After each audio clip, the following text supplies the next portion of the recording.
ಯತ್ನಾಳ್ ಉಚ್ಚಾಟನೆಯ ಬಳಿಕವೂ ಕೂಡ ಮೆತ್ತಗಾಗ್ತಾ ಇಲ್ಲ ರೆಬೆಲ್ಸ್ ಟೀಮ್. ಯತ್ನಾಳ್ ಉಚ್ಚಾಟನೆ ಬಳಿಕವೂ ಕೂಡ ರೆಬೆಲ್ಸ್ ಸರಣಿ ಸಭೆ ಆಗ್ತಾ ಇದೆ. ಇವತ್ತು ರಮೇಶ್ ಜಾರಕಿಹೊಳಿ ನೇತೃತ್ವದಲ್ಲಿ ಸಭೆ ಇದೆ. ಬೆಂಗಳೂರಿನಲ್ಲಿ ಸಭೆ ಕರೆದಿದ್ದಾರೆ ರಮೇಶ್ ಜಾರಕಿಹೊಳಿ. ಮತ್ತೆ ಯತ್ನಾಳ್ ಪಕ್ಷಕ್ಕೆ ಕರೆತರಲು ರಣತಂತ್ರವಾ? ಹಾಗಿದ್ರೆ ಇವತ್ತಿನ ಹಾಗಾದ್ರೆ ಸಭೆ ಕಾರಣ ಆದ್ರೂ ಏನಕ್ಕೆ ಇವರು ಸಭೆ ಕರೆದಿದ್ದಾರೆ ಅಥವಾ ಸಭೆ ಮಾಡಲಾಗ್ತಾ ಇರುವಂತಹ ಉದ್ದೇಶ ಅಥವಾ ಏನ್ ಚರ್ಚೆಗಳನ್ನ ನಡೆಸಬಹುದು ಅಂತ ಹೇಳಿ ಮೆತ್ತಗಾಗ್ತಾ ಇಲ್ಲ. ಇವರು ಯಾಕೋ ಸೈಲೆಂಟ್ ಆಗುವಂತಹ ಲಕ್ಷಣಗಳು ಕಾಣಿಸ್ತಾ ಇಲ್ಲ. ಯತ್ನಾಳ್ ಉಚ್ಚಾಟನೆಯ ಬಳಿಕವೂ ಕೂಡ ಸರಣಿ ಸಭೆಗಳಂತೂ ಆಗ್ತಾ ಇದೆ. ಉಚ್ಚಾಟನೆ ಬಳಿಕವೂ ಕೂಡ ಸರಣಿ ಸಭೆಗಳಾಗ್ತಾ ಇದೆ. ಬ್ರೇಕ್ ಹಾಕಬೇಕು ಅನ್ನುವಂತಹ ಕಾರಣವಾಗಿ ಇವರು ಎಲ್ಲಾ ಸೇರ್ಕೊಂಡು ಮೀಟಿಂಗ್ ಮಾಡ್ತಾರೆ, ಚರ್ಚೆ ಮಾಡ್ತಾರೆ. ಸೊ ಮಾಧ್ಯಮಗಳಲ್ಲಿ ಪ್ರತಿಕ್ರಿಯೆ ಕೊಡ್ತಾರೆ ಇವರು ಪಕ್ಷದ ಬಗ್ಗೆ ಅಥವಾ ಪಕ್ಷದ ನಾಯಕರ ವಿರುದ್ಧವಾಗಿ. ಸೊ ಬ್ರೇಕ್ ಹಾಕಿಸ್ಬೇಕು, ಏನಾದ್ರೂ ಮಾಡಿ ಅಂತ ಹೇಳಿ ಯತ್ನಾಳ್ ಅವರ ಉಚ್ಚಾಟನೆ ಮಾಡಿದ್ರೆ ಇವರು ತೆಪ್ಪಗಾಗ್ತಾರೆ ಅಥವಾ ಇವರು ಮೆತ್ತಗಾಗ್ತಾರೆ ಅಂತ ಹೇಳಿ ಅಂದುಕೊಂಡಿದ್ರು. ಬಟ್ ಇವರು ಮೆತ್ತಗಾಗುವಂತಹ ಲಕ್ಷಣಗಳು ಕಾಣಿಸ್ತಾ ಇಲ್ಲ. ಅದಾದ್ಮೇಲೂ ಕೂಡ ಸರಣಿ ಸಭೆಗಳನ್ನ ಮಾಡ್ತಾ ಬಂದ್ರು. ಈಗ ಇವತ್ತು ಕೂಡ ರಮೇಶ್ ಜಾರಕಿಹೊಳಿ ಅವರ ನೇತೃತ್ವದಲ್ಲಿ ಸಭೆ ಇದೆ. ಬೆಂಗಳೂರಿನಲ್ಲಿ ಸಭೆ ಕರೆದಿದ್ದಾರೆ ರಮೇಶ್ ಜಾರಕಿಹೊಳಿ ಅವರು.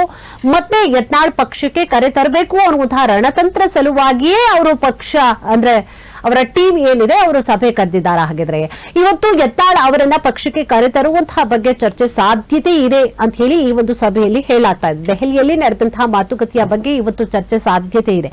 ಈಗಾಗಲೇ ಯತ್ನಾಳ್ ಅವರಿಗೆ ಸಲಹೆಯನ್ನ ಕೂಡ ನೀಡಿದ್ದಾರೆ ಬಿಜೆಪಿಯ ರೆಬೆಲ್ಸ್. ಪಕ್ಷದ್ರೋಹ ಮಾಡಿಲ್ಲ, ಮತ್ತೆ ಪಕ್ಷಕ್ಕೆ ಸೇರಿಸಿಕೊಳ್ಳಲು ಪತ್ರ ಇವತ್ತು ಸಭೆಯ ಬಳಿಕವಾಗಿ ಯತ್ನಾಳ್ ಅವರಿಗೆ ಸಲಹೆಯನ್ನ ನೀಡುವಂತಹ ಸಾಧ್ಯತೆ ಕೂಡ ಇದೆ. ಬಹಳಷ್ಟು ಟ್ರೈ ಮಾಡ್ತಾ ಇದ್ದಾರೆ. ಹೈಕಮಾಂಡ್ ನಾಯಕರನ್ನ ಮಾತನಾಡಿಸುವಂಥದ್ದು, ಪತ್ರ ಬರೆಯುವಂಥದ್ದು, ಈ ರೀತಿಯಾದಂತಹ ಕೆಲಸಗಳು ಆಗ್ತಾ ಇದೆ. ಬಟ್ ಆಗ್ತಾ ಇಲ್ಲ, ಇನ್ನೂ ಕೂಡ ಅವರು ಉಚ್ಚಾಟನೆ ವಾಪಸ್ ಪಡ್ಕೊಳ್ತಾ ಇಲ್ಲ. ಹೈಕಮಾಂಡ್ ಬಳಿ ಚರ್ಚೆಗೆ ಮುಂದಾಗಬೇಕು ಅಂತ ಹೇಳಿ ಸಲಹೆ ಸಾಧ್ಯತೆಗಳು ಕೂಡ ಇವತ್ತು ಇರುವಂತದ್ದು ಈ ಒಂದು ಮೀಟಿಂಗ್ ನಲ್ಲಿ.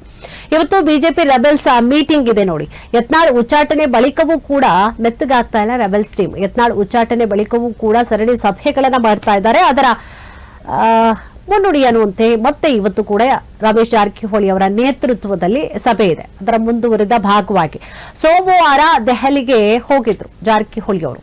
ಜೊತೆಗೆ ಎನ್ಆರ್ ಸಂತೋಷ್ ಏನಿದ್ದಾರೆ, ಇಬ್ರು ಕೂಡ ರಮೇಶ್ ಜಾರಕಿಹೊಳಿ ಸಂತೋಷ್ ಇಬ್ರು ಕೂಡ ಹೋಗಿ ಬಂದ್ರು ಸೋಮವಾರ. ಮೊನ್ನೆ ದೆಹಲಿಯಲ್ಲಿಯ ಹೈಕಮಾಂಡ್ ನಾಯಕರೊಬ್ಬರ ಭೇಟಿಯನ್ನ ಕೂಡ ಮಾಡಿದ್ದಾರೆ. ನಿನ್ನೆ ಸಂಜೆ ವಾಪಸ್ ಆಗಿದ್ದಾರೆ. ಇವತ್ತು ಸಭೆ ಸೇರಲು ನಿರ್ಧಾರವನ್ನ ಕೂಡ ಮಾಡಲಾಗಿರುವಂತದ್ದು. ಅಂದ್ರೆ ಮೊನ್ನೆ ಏನಾಯ್ತು, ಮೀಟ್ ಮಾಡ್ಕೊಂಡು ಬಂದ್ರಲ್ವಾ ರಾಷ್ಟ್ರೀಯ ನಾಯಕರನ್ನ, ಏನಾಯ್ತು?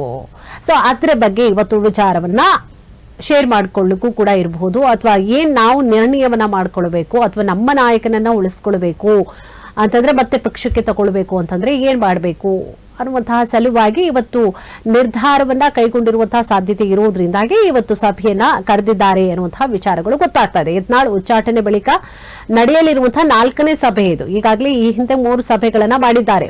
ಅದಾದ್ಮೇಲೆ ಇದು 4ನೇ ಸಭೆ. ಏನ್ ನಿರ್ಣಯವನ್ನ ಮಾಡ್ತಾರೆ ಕಾದ್ ನೋಡ್ಬೇಕು.